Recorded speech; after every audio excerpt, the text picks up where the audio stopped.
to order. And we'll start with the Pledge of Allegiance.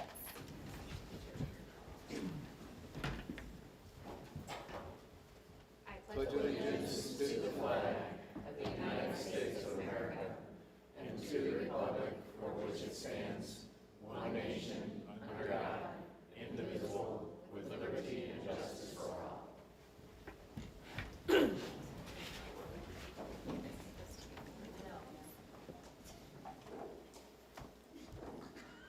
So I have some sad news to share that we had one of our own, Tammy Richards, and Tammy was a food service worker at the middle school, high school. Everyone loved Tammy. She had a wonderful personality. She's actually served our kids there since 2015, and she passed away unexpectedly on May 11th. So I just want to share that, and I thought it would be nice if we could just take a moment of silence at this time.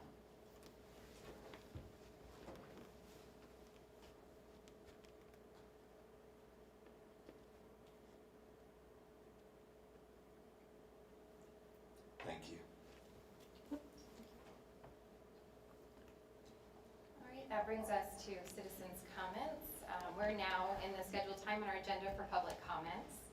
The Board of Education wishes to hear your thoughts and concerns. All speakers must have signed in with their address and contact information. Speakers may speak for up to 3 minutes. Although the board may ask clarifying questions, please be reminded that the board cannot respond directly to any questions or comments made this evening. The president shall have the authority to request that the superintendent ensure that the appropriate staff member follow up with the individual regarding the information or concern presented during public comment. So I have a few people that have signed up. We've got Rajiv Vakaria, is our speaker.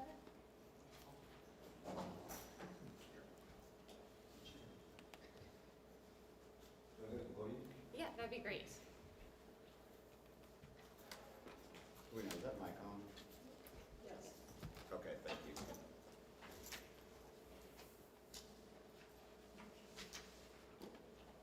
Can you guys hear me? Yes. So, good evening. My name is Rajiv Vakaria, and I have 2 children attending Mark Twain Elementary School. My oldest child entered kindergarten during the pandemic. We were worried that her first experience of school would be virtual. Things were rough at first, but things improved greatly when students returned to in-person learning. Every day, she came home happy and excited about her day. She finished out the year strong, was proud of, and very much loved her school. She then completed first grade and prepared her younger sister for kindergarten by sharing all her insider knowledge. This year, my daughters will complete kindergarten and second grade. We love Mark Twain because it has always been evident to us that every adult in the building cares. They have never shown anything less than dedication to their job and to the children they serve. I can confidently say this because as a parent, the only measures that matter to me are whether or not my children meet their academic benchmarks, and above all, whether or not they actually enjoy school. Both of those things are true for us. I'm telling you about my kids because their love of learning and positive attitude towards school is a direct result of the obvious care and hard work of the adults in the building, the custodians, the nurse, the counselor, the administrative team, and above all, the teachers. My children have built relationships with all of them. The only possible way that my children's experience could be such a positive one at Mark Twain is if the school culture is one where everyone is valued, treated respectfully, and feels supported. Recently, there have been negative rumors and narratives swirling around our school. I find this to be very sad, and I fear that this will eventually affect the students. Believe it or not, adults are human, and when we feel stressed, we lose focus of why we do our job and how to do it well. This loss of confidence inevitably affects children through poor lesson planning, short tempers, and lack of patience for the shenanigans that little humans will pull. Our school district is one that families want to move into, and our teachers are role models for our children. Our school district is one where young people are raised to become capable adults. My hope is that whatever is going on, that the adults in the building remember that we care about our teachers because you care about our children. I need you to care about each other. Thank you. Thank you. Thank you. Right, Ann Mitchell. Good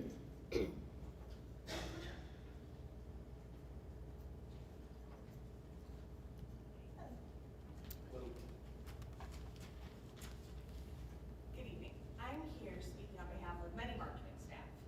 We've been concerned lately about an influx of parents approaching teachers at Mark Twain about staffing and culture concerns. We appreciate that families won't offer support, but it feels like there maybe has been a miscommunication or misunderstanding shared with families. We wanted to be able to address our community as a whole to ensure everyone is hearing the same thing. I'm here to communicate for many with reassurances that the experiences of the majority of Mark Twain staff members has and continues to be positive. There is not a mass exodus of teachers. We have incredible support from most of our colleagues, and I've been amazed and humbled at the support we have to offer when someone is in need or in crisis time and time again. We are very grateful to our community for supporting and backing us in our new buildings, in addition to backing our decisions and our ideas.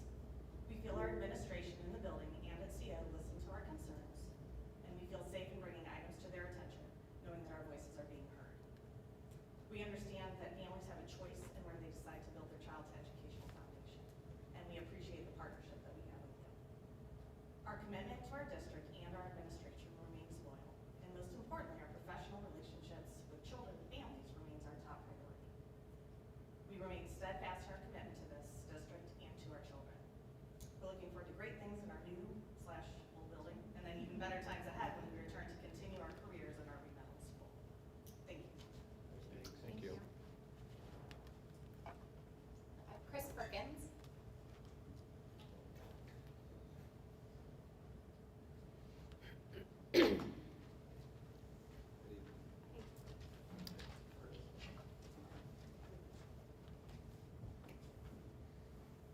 Good evening. Thanks for hearing me tonight.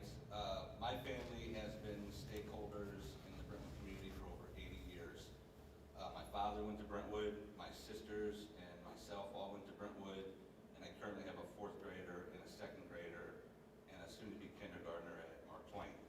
I had to explain to my 10-year-old daughter why a beloved teacher she once had the privilege of having a teacher was leaving. I had to explain the same thing to my 8-year-old daughter as well. I also had to explain to my 5-year-old daughter why she would never have this teacher. All 3 were very upset and not really understanding why and how this teacher could leave. The kids love her, the parents love her, she loves to teach and she loves her kids. Why would she leave, they asked. Keep in mind my kids are 1 year and 3 years removed from having this teacher. This is the type of teacher that is perfect for Brentwood. This is the type of teacher families move to Brentwood for. This is the type of teacher that is an amazing role model for my daughters. But now she is leaving. Shame on all of us. Shame on the administration, shame on the school leaders, shame on the parents, and shame on me. We have let this happen. What once proved to be a difficult district to get a teaching job has turned into a district where the teachers can't get out quick enough. I've heard toxic culture, I've heard inequitable treatment, I've heard ostracized, I've heard bullying from colleagues and supervisors. I just want to ask, when does it stop? When do we admit that there's a problem, or do we just let it go and run our teachers through the turnstile? Thank you. Thank you.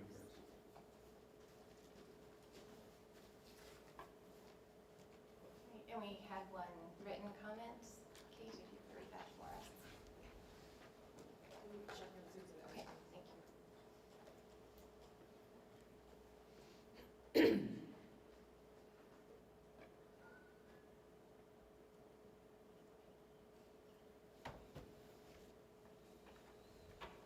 This comment came in this morning to us. It's from Angela Odlum. She says, "I'm unable to attend tonight's meeting due to work. However, I'd like to submit a public comment. Thank you. First, I'd like to thank Brian Lane for reaching out to me to discuss the current school district safety protocols.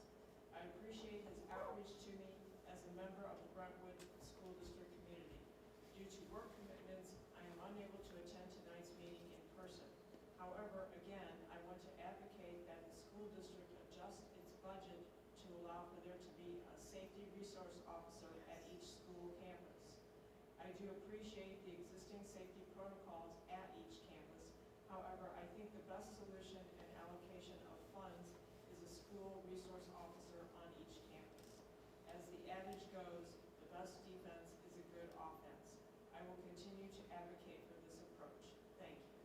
All right, thank you.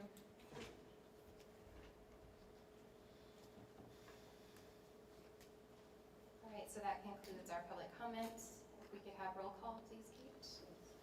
Jamie Allen. Here. Brian Dodson. Here. Robert Flynn. Here. Keith Ravenberg. Here. Keith Slusser. Here. Lindsey Spencer. Here. Carrie Trauster. Here. All right, if I could have a motion to approve the consent agenda. I move that we approve the consent agenda as outlined. Second. Discussion. All in favor say aye. Aye. Any opposed? All right, that moves us into our superintendent's report. Yes, first off, let's see, Alex, can you, okay, do you mind starting that? So we have a construction update from Navigate to start off this evening's meeting. So the microphone's on. Do I need to do anything else? Just tell them that we're ready. Corey, are you there? Yes, I'm here. Okay, Whoa. Matt, are you there? There you are.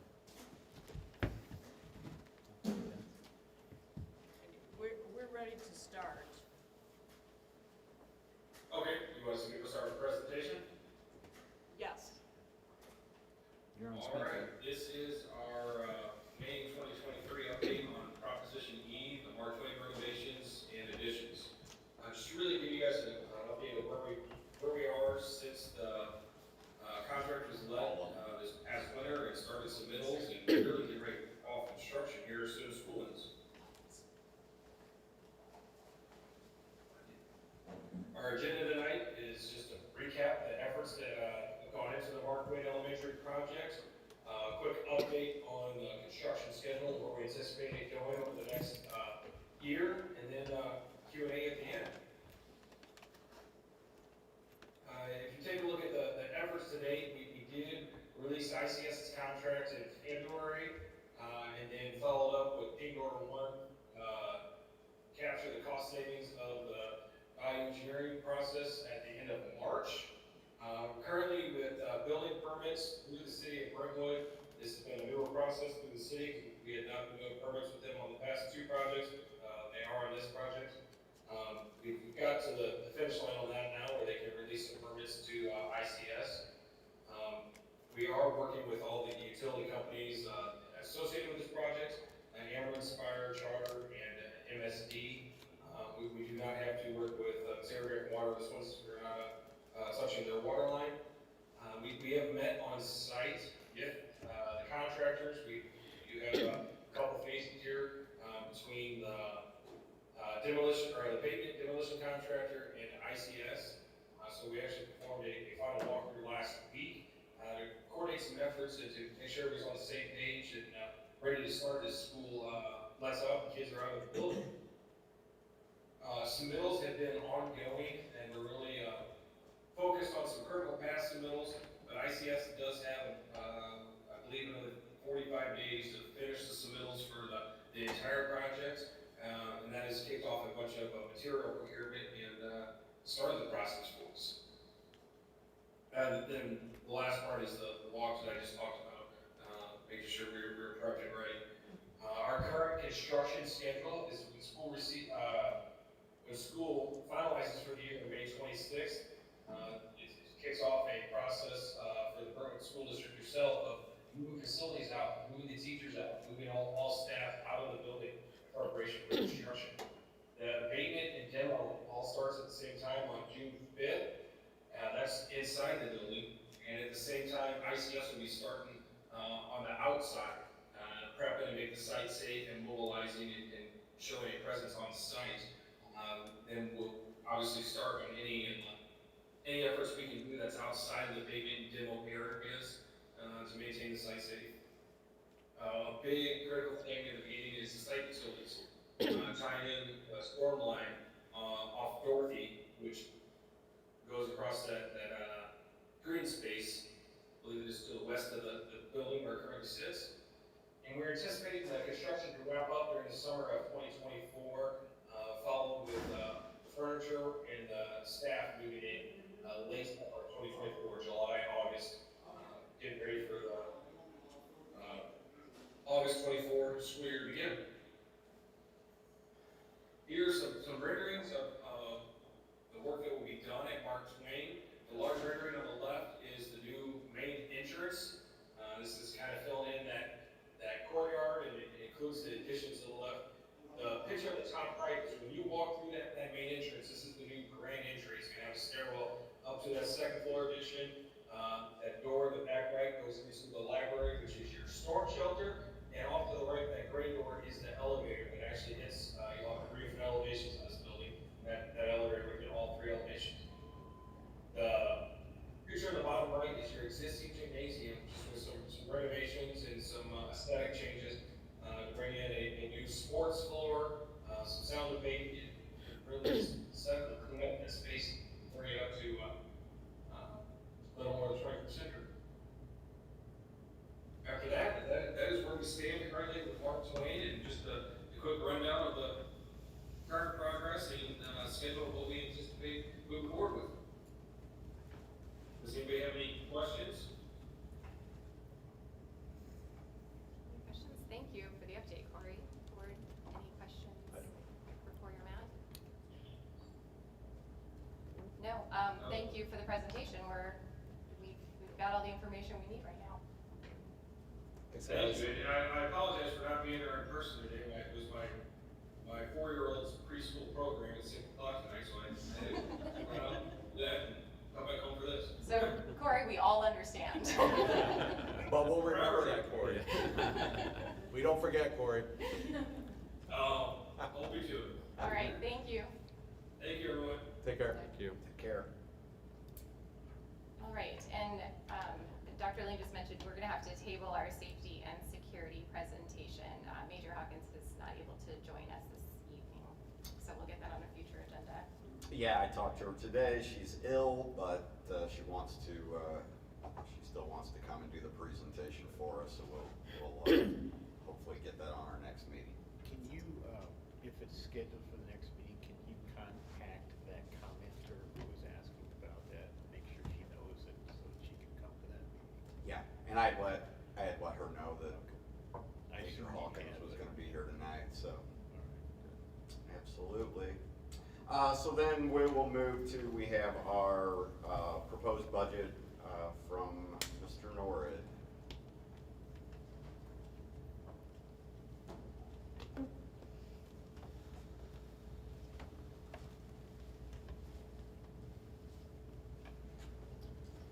Good evening. My name is Matt Norrid. I'm Chief Financial Officer with Brentwood Public School District. I have my one joke that I get to say every time I come up here, which is thank you for the opportunity to talk finance. I know everybody looks forward to this moment. Not everybody's an accountant, and not everybody's as excited as I am to talk about it. How do you know? I'm just making a Slusser real list. assumption. Yeah. I've already, I spent Sunday morning reviewing this. So I said, there's Yeah, 7 a.m. we got a message. I was going to say that you guys got the privilege of getting this document put in front of you on Friday, and I'm sure everybody had an exciting weekend looking through this line. We do prepare a budget in accordance with Missouri state statutes, which requires us to present our current proposed budget and the 3 previous years. Because our prior year is not completed at this time, we propose our budget as part to meet that standard. Included in this document, we also include our debt schedule, a memo of our process, and then also a history of our fund balances. To start our year for our budget to project our ending fund balances, we utilize the previous revision that was proposed during our last approval. High notes, just to kind of give you a heads up of what our process looks like. In January, we start our administrative communications, talking about our budget process, setting an amount per pupil basis that's available for our administrators, and thankfully our administrators help with that process to figure out where they want those dollars to be allocated. Throughout that process,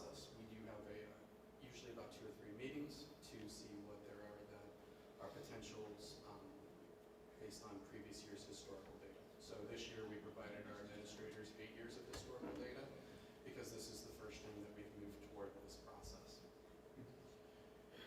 So high notes for our program. This year, we had a consumer price index of 6.5%, with the caveat that food service has a CPI of 8.6. The 8.6 number actually came in today, so that will be updated with the final version of the budget that we present in June. Currently, our design for our budget is a 6% CPI increase for our food service program. Because we contract our food service, we pass on the CPI, the consumer price index, through that contracted agreement. We also, this year, because we're in a reassessment year, we are budgeting slightly higher than our normal process. So in a non-reassessment year, we budget levy increases for our revenues at 0.5%. Because this is a reassessment year, we're looking at 2%. Currently, we have received preliminary assessed valuations. Those are typically not very firm numbers to utilize in the budgeting process. They swing radically between March and September when we present those numbers to our school board for our levy approval. Current assessed valuation has been presented based on those figures is 21% increase in assessed valuation. Obviously, we don't get to capture all of that as part of our revenue increases for our coming school year. We do assume an increase in our protested taxes in that scenario, but we are assuming still a 95% collection rate, which is based upon our based on our historical data. We are assuming a 3.2% operating levy, which is a decrease from the previous year of 3.49. Last year, there was a recoupment included in that figure. We are assuming a slight decrease in our capital project levy allocation from 2.82 to 2.17. We are also fully utilizing our levy for debt service. The debt service levy right now is assuming a $3.4 million revenue stream, which will offset approximately $3 million worth of debt service. We're assuming no increase to our, it's called WADA, weighted average daily attendance. We're assuming a flat rate of income for our state funding from that function. We're assuming stable funding for our federal programs. We have been seeing decline over previous years for our title funding, but we are assuming stable at this time. Currently, DESE, Department of Elementary and Secondary Education, have not released preliminary values for that program. That release of data has been getting later and later every year, so we look at our historical data with funding to produce a number. And as that number changes, we update you all as a school board and we adopt the revision. Our 24 budget is provided with the utilization, with the purpose of funding our non-traditional bargaining agreement for our teacher salaries and benefits.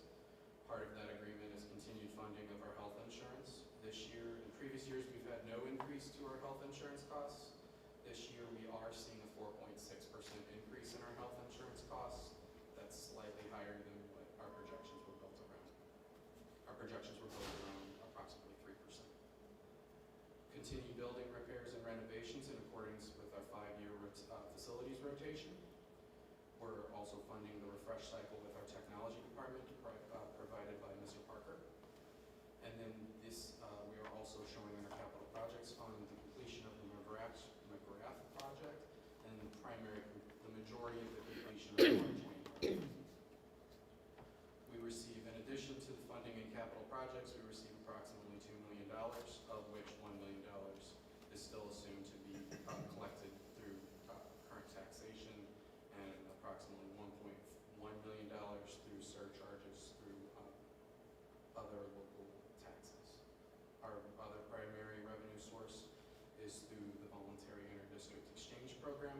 Currently, our assumptions are 49 students continuing with our program next year, of which each student is funded at $7,000 of ADA, which would produce $308,000. At this time, are there any questions that are associated with our budget? This item is not presented for your approval at this time. This is our first reading.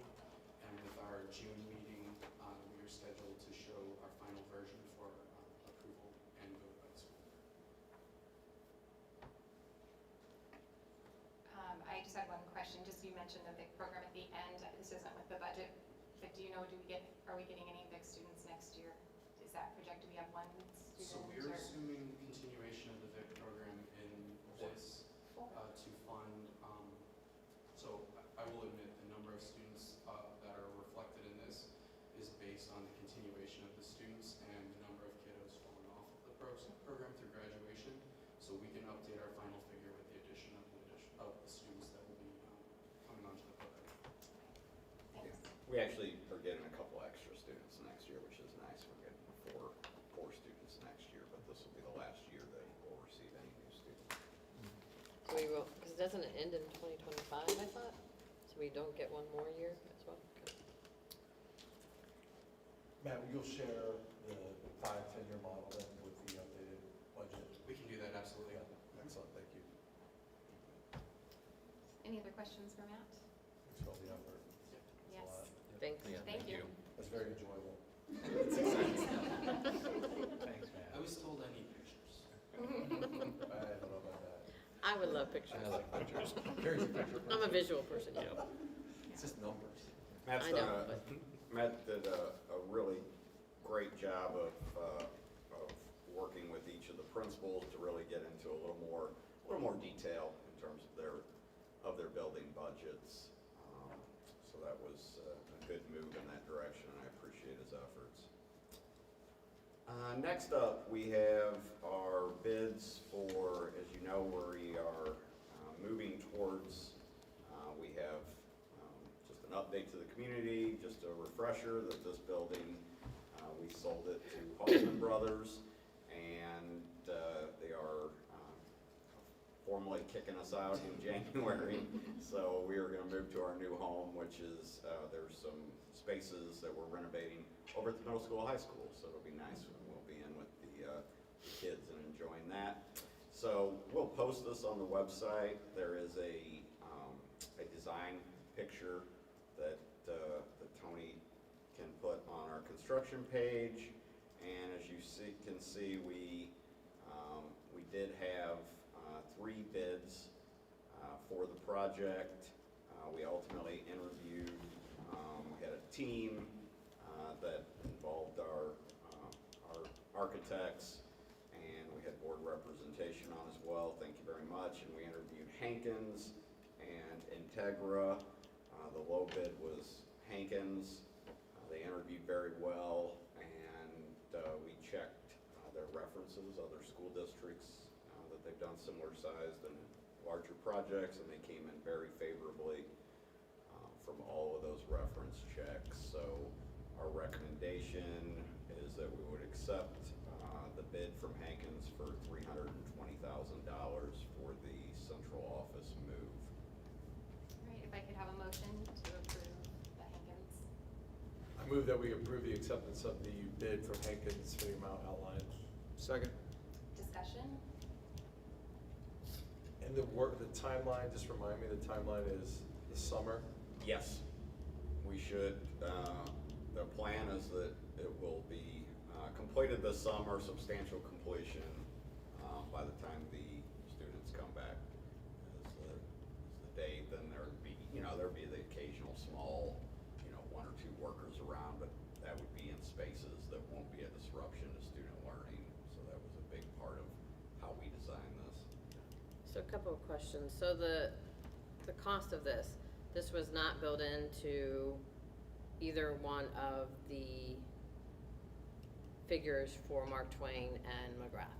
This is an additional expense that is on top of what we went to the taxpayers for. Correct. I mean, that is correct. Matt's had this built in now for a while, but yes. And then where exactly in these drawings, can you walk us through where you're going to be positioned in the high school, middle school? Yeah, if you can picture it, so right by the high school main offices, there's a conference room and what's currently some SSD offices there. So that would be myself, Dr. Tripp Hammer, communications would be in that. Mrs. Hastings would be in that space, and we would have some storage in that as well. then those special school district offices, we actually have what we feel is a better location for them with windows. That is a division of a large health room, if you can picture that. It's a lot of wasted space in a health room, so that is going to be turned into an office space there. And then the final space is what was originally going to be a choir space, which we're offering in a very limited fashion at this point. So that choir room is going to house our business office and Dr. Chambers and HR, which will allow, that's right off of White Avenue. So that is nice for our people to be able to come in and out in case they want to maintain privacy and not have to go throughout the building. So the space that we are giving SSD, is it the exact same square footage, or will it be less than what they have right now? Do you recall that conversation? I mean, I think it was similar, wasn't it? I believe it's similar, primarily, I think this is primarily to address some privacy concerns to support the Yeah, that was part of it. We did hear from SSD that in their current spaces, the acoustics and the thin walls and so forth don't lend itself to the kind of work that they're trying to often do with kids. And this is going to be, acoustical panels built in and some thicker walls and so forth down in that space. So we can get the exact square footage, but they basically took that space and moved it down into the health room. So basically, main office at the high school stays, nurses station, counseling, career counselors, all those original spaces are as is. And then, do we still have room in the basement? I remember when we first started going through, I thought there was some room, like under where Dr. Loderstein and Dorinda, those guys were, there was 2 or 3 offices down there. Are we using that for something else? Are we not using that space anymore? Or? There's a couple conference rooms down there, but they get pretty good usage at this point, so we don't have plans as part of this project for them. So with this being kind of an aggressive timeline, starting in June and then wrapping up in September, going through renovations, are we opening up any walls here? Or is this just modifying, adding walls? Just a couple. There were picturing. Yeah, it would just be a couple that are Okay. that are not old walls either. So we don't Okay. think we're going to get into the architects aren't anticipating we would have to deal with any abatement or Okay. anything along those lines because these spaces have all been opened up prior. They haven't, okay. Yeah. And you mentioned the health room and the choir room. So where is the choir room then going to be placed if it's going to be Auditorium. the auditorium? Okay. Yeah.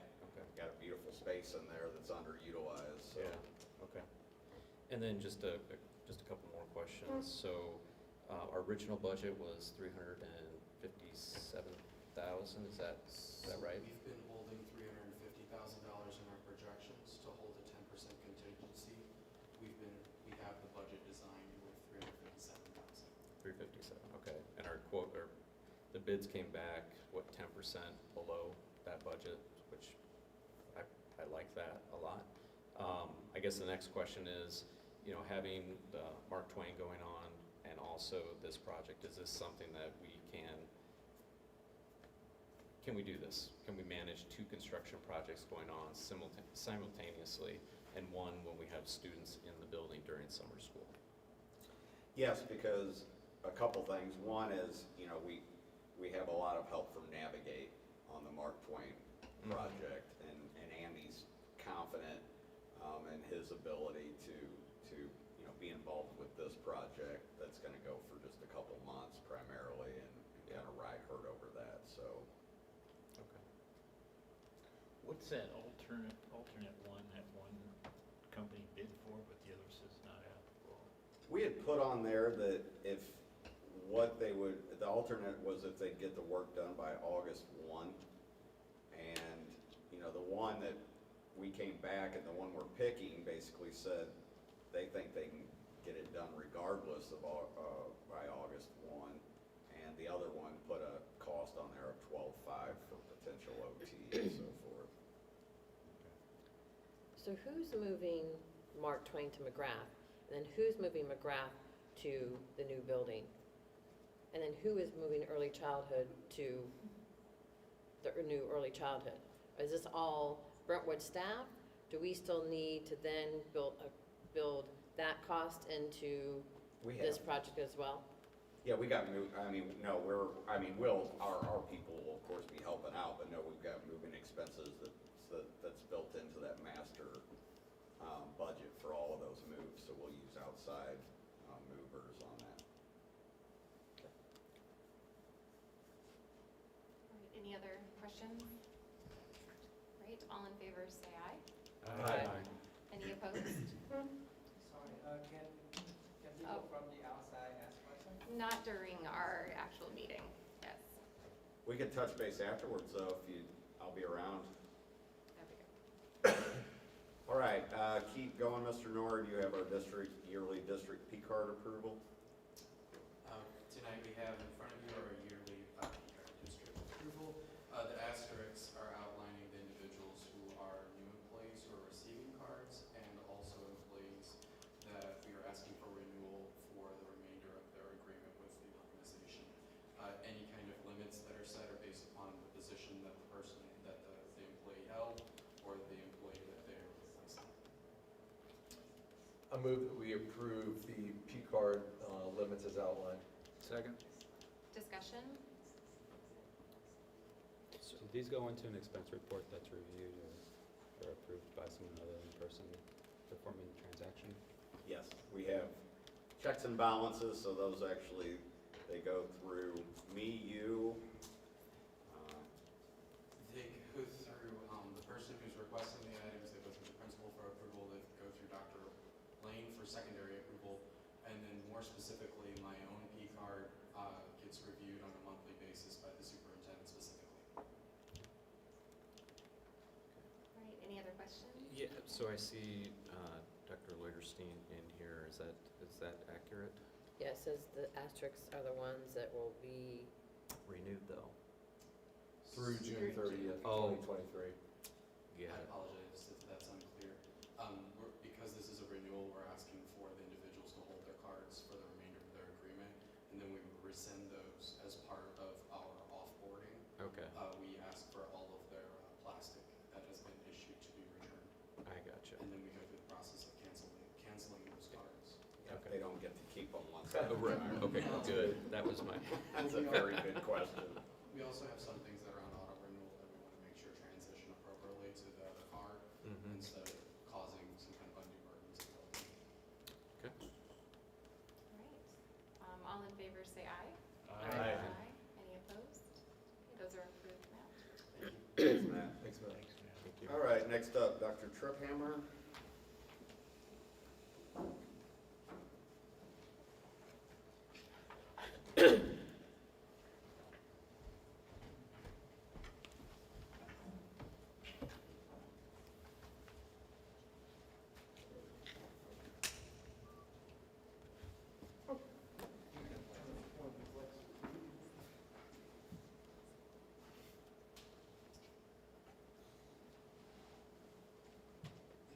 Good evening. Thanks for letting me visit with you this evening. I want to talk a little bit about two course proposals that are related to world languages at the middle school. But there's a little bit of a context that kind of has to go with that request. So the overview here is that the changes that we're talking about this evening are really just one small part of the larger effort that our middle and high school teams have been working on to provide a more cohesive 6 through 12 experience for our kids. Really what we're talking about is replacing 6th grade Spanish with a 6th grade success skills class, and I'll talk a little bit more about that.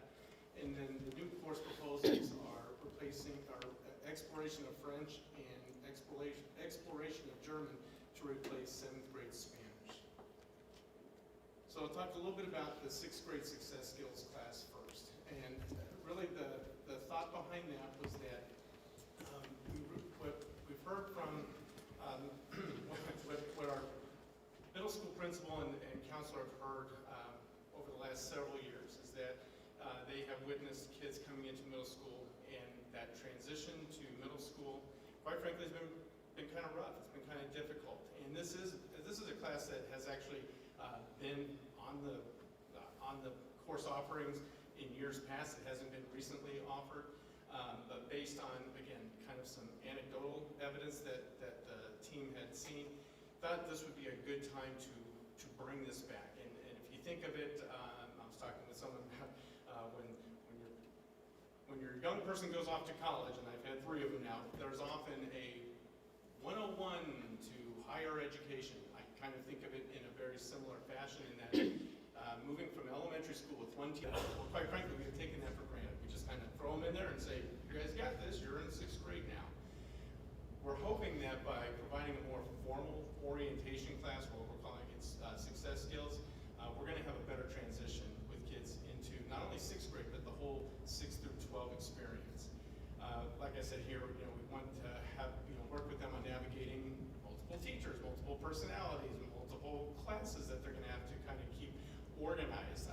One key skill that we're seeing a lack of, quite frankly, are kids in their organizational skills, because they never had to use them, right? They've never had to manage 8 different expectations in classes, so this will teach explicitly those organizational skills. Also with that, again, just managing multiple courses, using Canvas the way Canvas is intended. Again, dealing with different homework expectations, using a planner, acquiring those study skills. All of those, again, middle school starts a transition into secondary education, and the team really felt that it was time to bring this course back. The other piece that we really wanted to hit on were developing those academic behaviors. We've heard from both the middle and high school that, quite frankly, kids are sometimes even struggling to know how to take notes, how to focus in on the teacher. So we're going to give some explicit instruction around what it means to be in a secondary kind of classroom. The other piece of this course, and this is the one I really wanted to share a lot about, was this introduction to career exploration. Now don't get me wrong, we're not asking 6th graders to declare a major or to figure out what they want to do for the rest of their life, but we do need to start that conversation earlier than later, so that the idea here, and again, this was if I can go back to that idea of a 6 through 12 perspective, what we want kids to think about is, what are they interested in? Now granted, the counselor at the middle school has always done this kind of work, but this gives us an opportunity early on in the first year of middle school to really get kids thinking about what they may want to do. On top of that, and I'll show you some slides here in a little bit, we're going to connect that to the 6 different pathways that the Missouri, that DESE's counseling program has set up, so that if a child is interested, even at 6th grade, about going into science, for instance, they can look at the pathway and we can actually articulate with them the courses that are offered at the high school that, quite frankly, will kind of encourage them to stay in the Brentwood School District so that they can fulfill that pathway. Again, this doesn't all happen as 6th graders, but we have to start that process. We think by starting that process in 6th grade, we're going to get better results along that 7-year period. It lays the groundwork for the ICAP, or the Individual Career and Academic Plan, that really becomes their student success plan starting in 9th grade. We want to start that earlier than later. So that's, in a nutshell, kind of the objectives for that course. This is just a few more slides that I took from DESE's counseling slides on the importance of middle school educational career planning. And really, again, we want kids to have that in-depth investigation of potential career paths. Again, they're not declaring a major, but they are starting to think about what interests them, and where can we take them according to their own personal strengths, and quite frankly, identifying some of their limitations. The middle bullet point here is really what I want to connect this to, is that we're going to provide some assessments through this thing called Missouri Connections to kind of figure out what are they interested in, and then we connect those interests into high school planning. And again, this doesn't all take place in 6th grade, but we have to start in 6th grade. We believe by starting in 6th grade, we're setting up their kind of future, and we're getting them kind of enthused about eventually being a Brentwood High School Eagle. And so that was the impetus for inserting this class as a replacement for Spanish.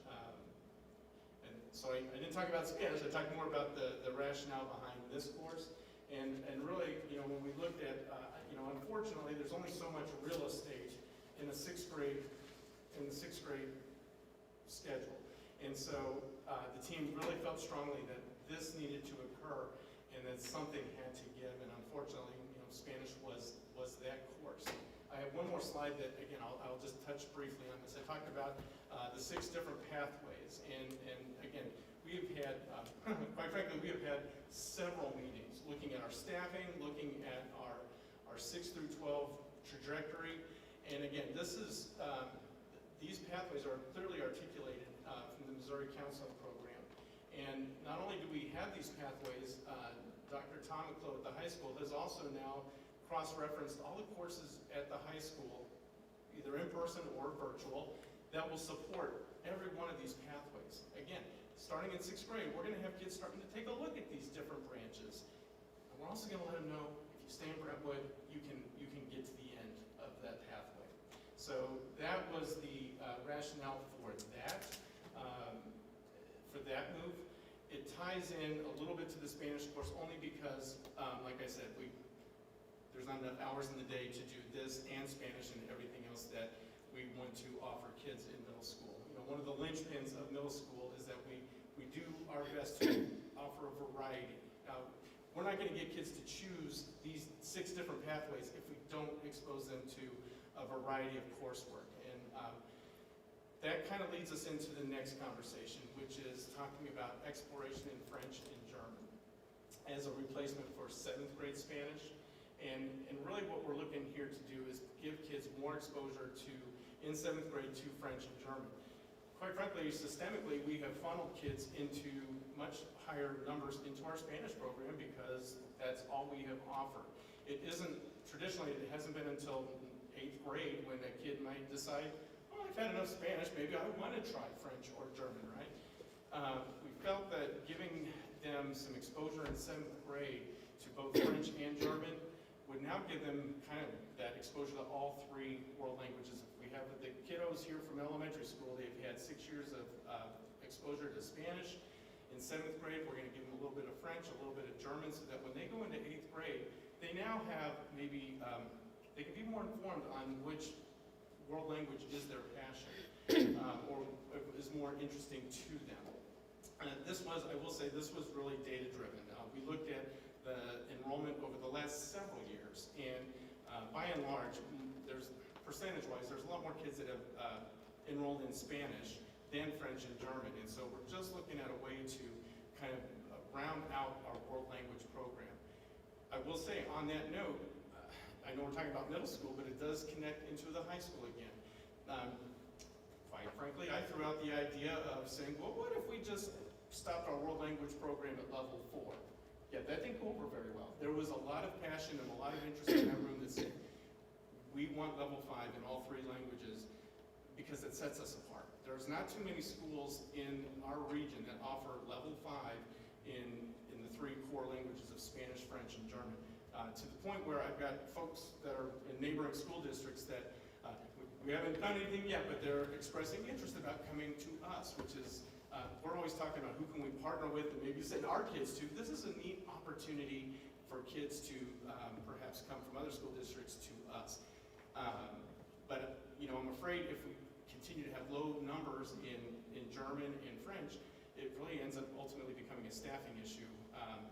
And nobody in this team, in the middle and high school planning team, nobody wanted to see that happen. So we had to come up with a solution that says, what can we do then to increase participation in these other 2 languages?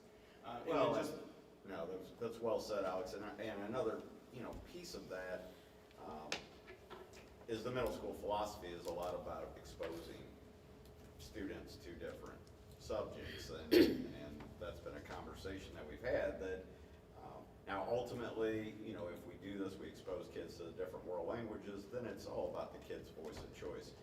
If we still have predominantly kids choosing Spanish, that's great, but they've at least had the chance to learn about French and to learn about German, and then they can make that decision and we'll kind of react accordingly to that.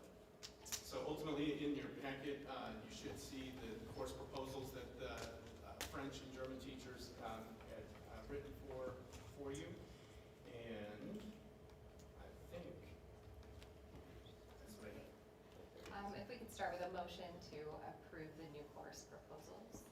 I move that we approve the new course proposals as outlined. Second. Okay, discussion? Go Yeah, first. so right now, Spanish is offered in elementary school, correct? So what you're proposing then is to remove that from 6th and 7th grade. 6th and 7th grade. And have them explore additional languages. To me, learning a new language, I would want some continuity between the elementary school, middle school, and all the way through high school, especially if we're going to start kids in elementary school and getting them exposed to Spanish. So I guess what is the thought? What is the value, I guess, number one, of having Spanish in our elementary schools if we're going to give them basically a 2-year hiatus on learning Spanish? Yeah, there's a lot of value. A lot of research would say just exposing kids to a second language earlier is not a bad thing. The only other anecdotal, and it's anecdotal at best, is when our kids have gotten into that level 1 Spanish, even though they've had potentially 8 years of Spanish, they're coming in at a pretty novice level, which is fine.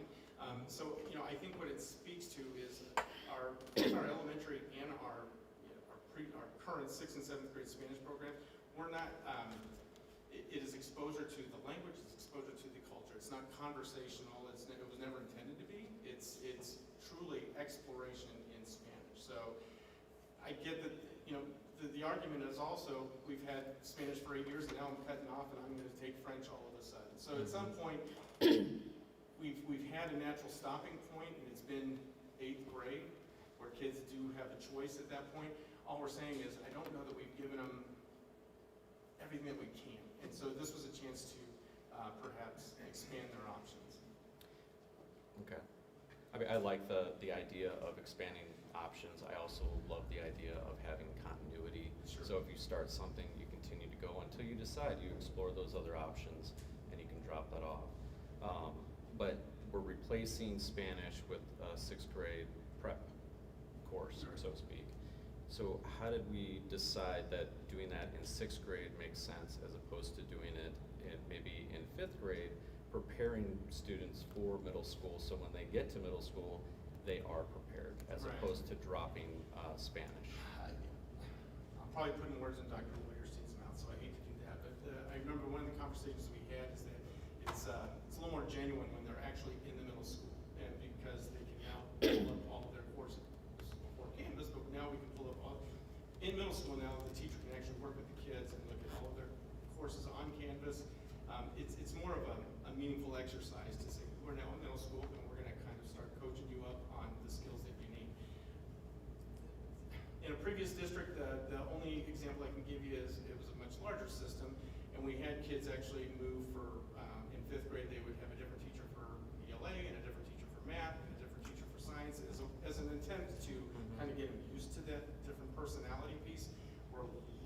Even if we did that here, we would only be able to, and I think we do that to a certain extent to start having them work with both 5th grade teachers.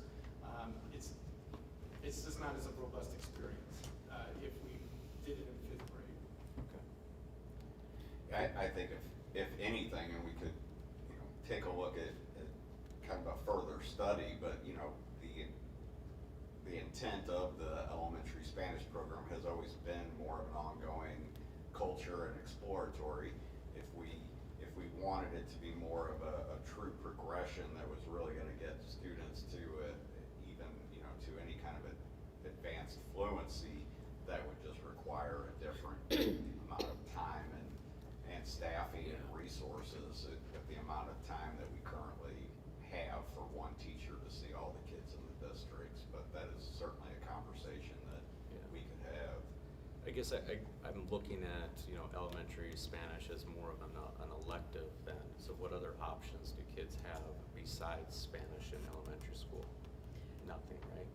Art, PE. Art, okay. Yeah. So, segue into that, if we're doing this, and change is always hard for people, 2 points. If we could then look at, not today, but going forward, having Spanish being elective at elementary, maybe adding coding, maybe adding band, and then you don't have as many parents, concerned that my child's had Spanish from kindergarten through 5th, then they're not gonna have it for 6th and 7th. Maybe their kid only took it 2 or 3 years in elementary, or maybe they didn't wanna do that at all, and they look at doing coding or band, it won't be as big of an impact. Another thing is, could we, because I know we're gonna have parents, push back on this, is there a middle school launch class? Could we look at offering that for the parents who want their kids to continue, because they feel that 5 or 6 years that was invested in Spanish is important? It's something to look at, something that we could maybe offer, or, I don't know. I don't know if that's a middle school option. I know there's launch at high school. I'll look into it. My understanding is that you can take Spanish in middle school, but it is the level 1 Spanish class, and so there's a certain level of expectation that I'm not so sure. It would be pretty difficult for a 6th grader to be successful in that course. Just based on what we're hearing from our current Spanish teacher, it's pretty rigorous for our current level 1 kids who are either in 8th or 9th grade. But they don't have just an exploratory middle school Spanish class. And it is one of the, as far as I've been able to research, we are one of the few middle schools that actually offers exploratory world language. It's again, back to Dr. Lane's point, just trying to give a smattering of all these different experiences for children. The other thing is you have all those different health sciences, agricultural, things like that. I think that's great. My daughter's starting at South County Tech next year. They are going to start offering those field trips again.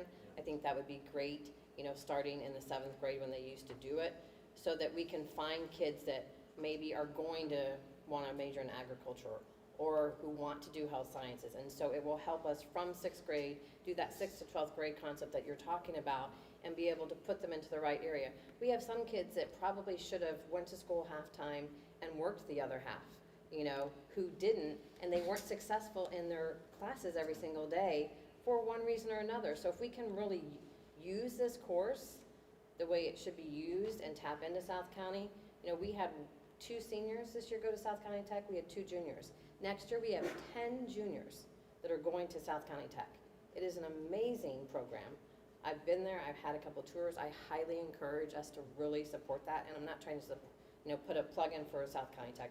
I think it's something that we don't know as parents is out there, and I think there's so many resources. We have a paramedic that's getting out and getting ready to, have a job.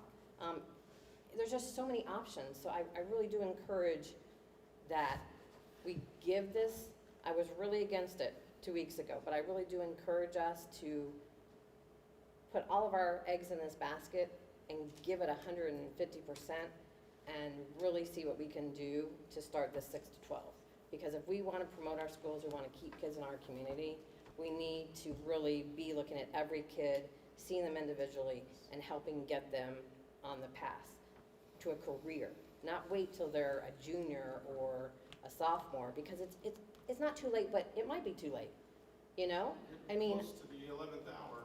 yeah, so, and then let's revisit it. Let's see, let's keep revisiting it, hear from the community, hear from the kids, and tweak it if we have to. Maybe next year we find out that Spanish really was missed and we figure out how to do it. My question is somewhat similar to that. If we're doing this 6th grade kind of career orientation, or whatever, I forget what you call it, is that something in the 6th grade? Is there something going to happen in the 7th grade and the 8th grade, or is this going to be is there going to be a 2-year void and then that'll all be lost? It seems like it has to be followed through in some way. The only piece that I think might make sense, and it's something that we can explore as it's very similar to what I'm talking about from 5th to 6th grade, there could be a natural transition time that we want to kind of reboot this group when they go from 8th grade to 9th grade, is something that might be of value. Specific to kind of this career exploration that Carrie was talking about, that becomes the counselor's job then, is to kind of take the work that starts in 6th grade and really work with these kids on making sure they're following it's all through this program called Missouri Connections, and it's all funneled through DESI's counseling curriculum and all of that. But that's the counselor's role, is to make sure that we just don't talk about it for 43 minutes as a 6th grader and we don't worry about it again until, we're as a junior in high school. It has to be something that we stay on top of. Do we need to look at, to make this successful, We have a college and career counselor at the high school. We have a counselor at the high school who also does counseling plus goes over their courses at high school. We're gonna have a lot of kids from 6th, 7th, and 8th. The counselor does counseling. Are we gonna need to maybe look at a part-time additional person to make sure that it does happen and there's a continuation of this program? I think we'll have to keep assessing. I mean, that would be a conversation. Dr. Trephammer's over the counselors, so conversations with Mrs. Bashi and the new principal. I will say, I don't know if this answers your question, Emily Diaz is our high school career and college counselor. Spent more time here the last couple of years working with Ann Bashi with those 8th graders, so that we're just not looking at it for the first time as 9th graders in August. So she's been working with them as 8th graders to kind of help ease that transition. But I will say, I'm kind of thinking this very similar course might be beneficial to 9th grade as well. Let's revisit where your career interests might lie. They may have changed in the last 3 years. You may have done some new experiences that have kind of changed where you want to go. It's very fluid, but we have to make sure, as a district, we're staying on top of it for every child to make sure. Again, we talk an awful lot about personalized education. This is just one piece of that personalized education. And I'm repeating what you just said. I know when I say this, but if you have this class in 6th grade and there's no follow-up, it's just a void, it'll be complete history in a couple of years for kids that age. So there has to be follow-through, or I think it's meaningless. So, but I think it's a great idea. Yeah, we recognize it has to be fluid also in terms of no one's expecting a 12-year-old to lock into a career choice and it doesn't change in 7 years. The idea is that we're revisiting that on a regular basis. So you don't like these classes anymore. Okay, let's look at this pathway. Or do you need to take high school? Do you need to take this course as opposed to this course? So it's got to be as many of us changed college majors, we understand that there could be some shifting, and we'll adjust to that. So. And is this an additional person that we're gonna be advertising to teach this class? Or do we have someone already on staff that's gonna be teaching this? It's gonna be co-taught by 2 staff members that have time in their schedule.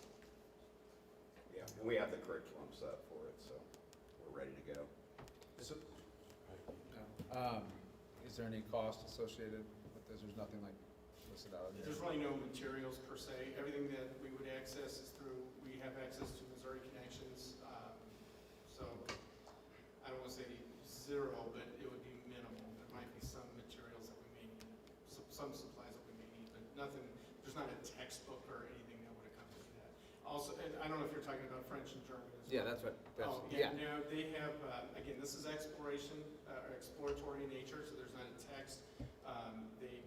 We're talking about 2 very experienced teachers that actually, Mrs. Hood actually taught 7th grade exploratory French before, so it's like just kind of polishing off some of the materials that she's had used in the past, and so much of it's digital.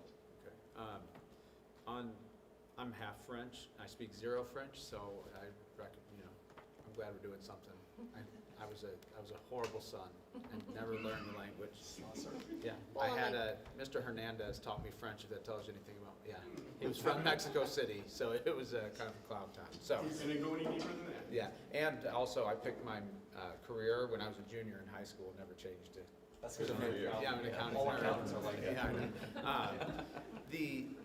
This class in 6th grade, I guess I'm wondering, we're kind of worried about this whole Spanish side of it. I'm wondering, is this something they really need for an entire semester? Because if the last week of school, we're still trying to teach them how to read and fill out the stuff, it seems like, I'm thinking out loud about, hey, if you did this for half a semester where you really concentrated and then you do Spanish in the second half. I think the second, again, we'll.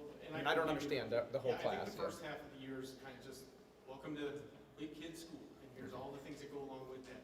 Second half of the year, we're hoping that they kind of have most of those skills in place so that we can focus that second half on that career exploration. Great opportunity to talk about South Tech, to bring in professionals, to do guest speaking, to go on a field trip. Guys, this is actually a really exciting, in my opinion, this is a really exciting move to get kids enthused I about love, the no, whole I think system. the course, I'm happy with the course, I just was wondering Yeah, I more think the along the second lines half- of like, if you're teaching them how to Yeah. read their canvas and the first, We're hoping we're not doing that in May. yeah, that's what, like, it seems like there's Correct. more to it, and that you just described that there, so, thank you.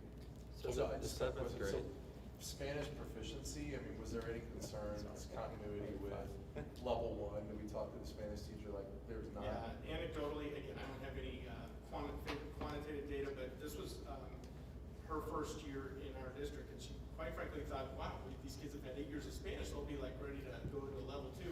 They were on par with any other level 1 class that we've taught, that she's taught before. And again, it's not a criticism of our program, we have to understand that we were not teaching conversational or fluent Spanish.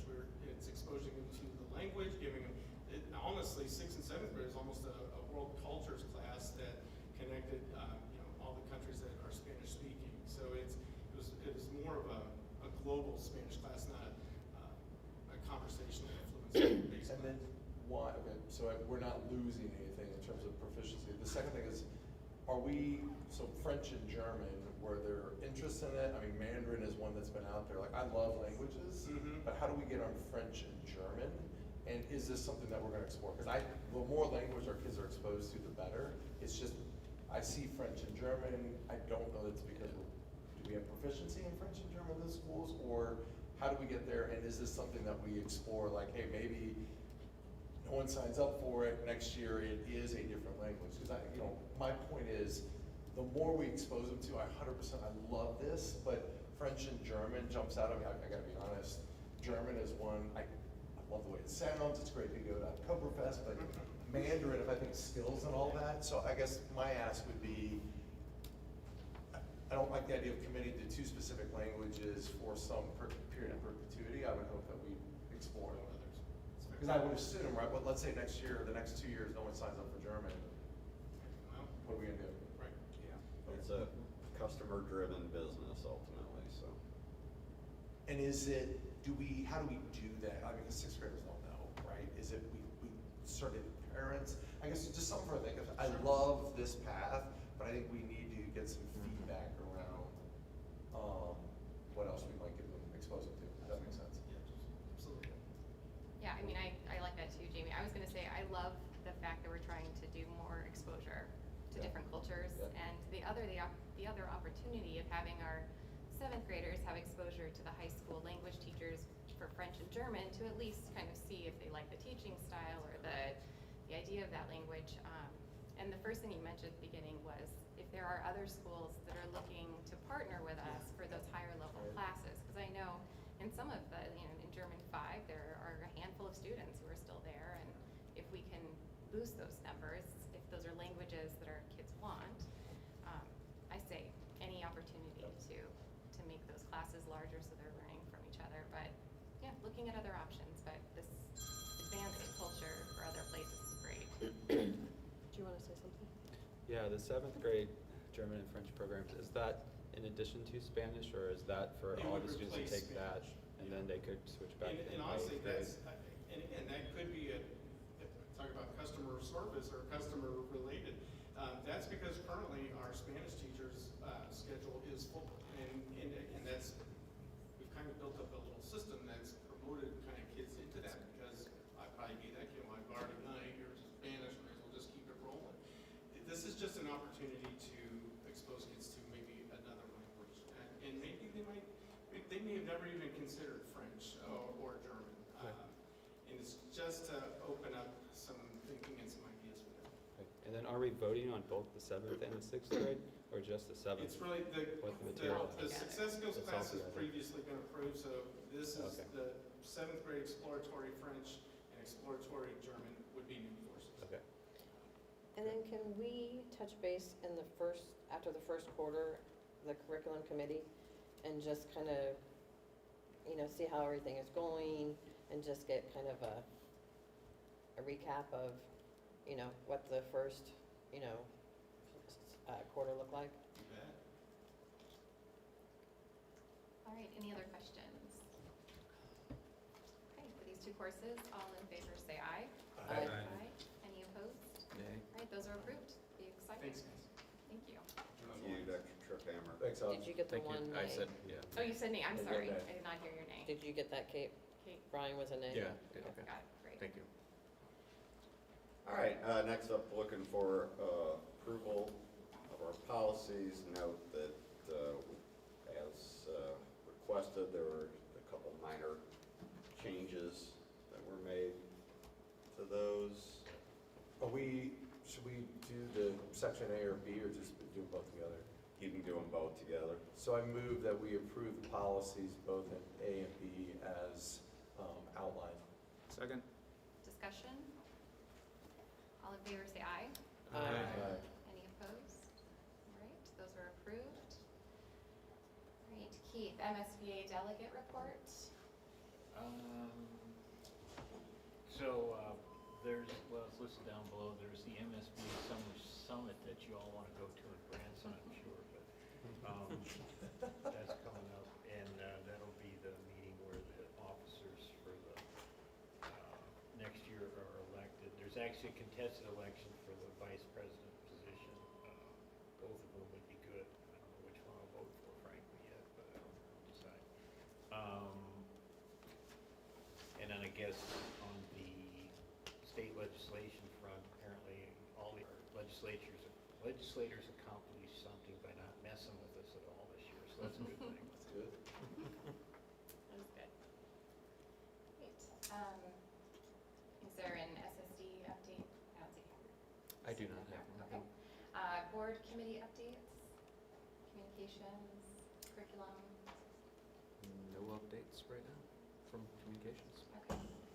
Will we be meeting at all during the summer, any of these committees, or will we just start again in like September? I'd say September is what we were thinking. All right, and then just upcoming events, so board policy meeting on June 6th. We can talk about it right now. We don't have any outstanding. Yes, we do, MSBA sent 2023B.